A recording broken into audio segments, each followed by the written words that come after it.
بچے کی جانب سے ہے، وہ کہتا ہے کہ والد کا انتقال ہوا تو وراثت میں ایک چھوٹا سا گھر ہے جس میں میں اور میرا ایک بھائی رہتا ہے، تو اب بقیہ بھائی جو ہیں وہ کہتے ہیں کہ بھئی آپ اس کو بیچیں اور ہمارا حصہ ادا کریں، تو وہی کہتے ہیں کہ اگر ہم نے چھوٹے سے گھر کو بیچا تو ہم لوگ تو 2 فیملی سڑک پہ آ جائیں گی.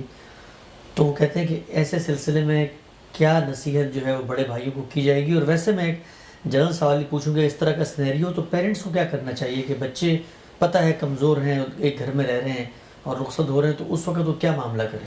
یہ جب انسان دنیا سے رخصت ہوتا ہے، اسی لیے یہ تلقین کی گئی ہے کہ اسے وصیت کرنی چاہیے، اسے دیکھنا چاہیے اس کے بعد کیا حالات ہیں، کیا حالات پیش آئیں گے، اس کی بیوہ کو کیا آئیں گے، اس کا کوئی چھوٹا بچہ ہے کیا آئیں گے، اس مقصد کے لیے وصیت کرنی چاہیے.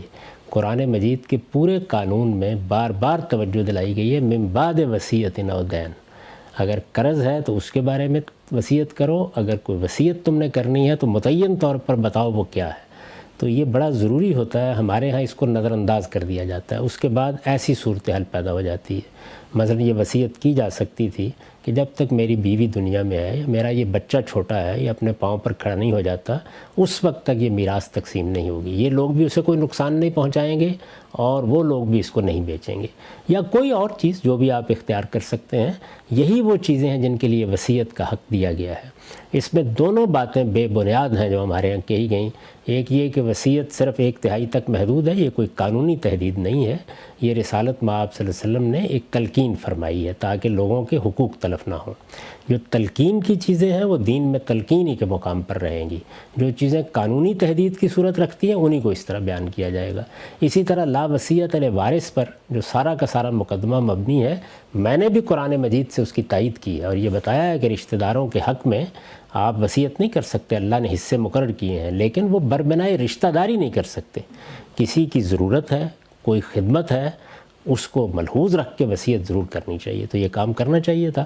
اب ظاہر ہے کہ وہ بھائی ہے، انسان کی دولت پر، مکانوں پر، چھوٹی سے چھوٹی چیزوں پر بڑی بری نگاہ ہوتی ہے. میں نے تو یہ دیکھا ہے کہ مرنے والے کا بھی کفن بھی میلا نہیں ہوتا اور لوگ بیٹھے ہوئے ہوتے ہیں کہ اس کی الماری کھولو اور اس کا صندوق کھولو اور اس کا تالا توڑو، دیکھو کیا کچھ چھوڑ کے گیا ہے. اور 10-10 روپے کے اوپر اور چھوٹی چھوٹی دیگچیوں کے اوپر بعض اوقات جھگڑے ہو رہے ہیں. میں نے خود چکائے ہیں بعض موقعوں کے اوپر. تو اس لیے یہ انسان کے ساتھ یہی معاملہ ہے. تو اس میں ہم کیا نصیحت کر سکتے ہیں؟ یہی کہہ سکتے ہیں کہ سب بھائی مل بیٹھیں اور مل بیٹھ کے جو صورتحال درپیش ہے اس کا حل نکالیں. چلیے اور کچھ نہیں تو یہ فیصلہ کر لیں کہ بھائی جب تک یہ لڑکا بڑا نہیں ہو جاتا اور جب تک یہ خاتون ہے اس وقت تک گھر بیچنے کی بجائے ہم ان پر کوئی کرایہ عائد کر دیتے ہیں، وہ ادا کرتے رہیں تاکہ یہ بے گھر نہ ہو جائے. تو یہ دیکھنا چاہیے کہ کوئی چیز آپ کو ملی ہے تو اس میں آپ دوسروں کے ساتھ کیا کر رہے ہیں، ان کا بھی حصہ ہے ظاہر ہے اس میں. تاہم سب سے بنیادی چیز یہ ہے کہ مرنے والوں کو اس کا ضرور احساس کرنا چاہیے. ہمارے ہاں خاص طور پر عورتوں کے ساتھ بڑی زیادتی ہو جاتی ہے. عرب میں یہ مسئلہ نہیں تھا. وہاں عورتیں اگلے دن شادی کر لیتی تھیں، یعنی ادھر عدت ختم ہوئی ادھر شادی کا معاملہ ہو گیا. ہمارے ہاں تو عورتیں بعض اوقات 22-25 سال کی عمر میں بیوہ ہو جاتی ہیں اور ساری زندگی اپنے بچوں کے ساتھ گزار دیتی ہیں. تو اس لیے ان سے متعلق وصیت ضرور کرنی چاہیے. ٹھیک ہے ہم سر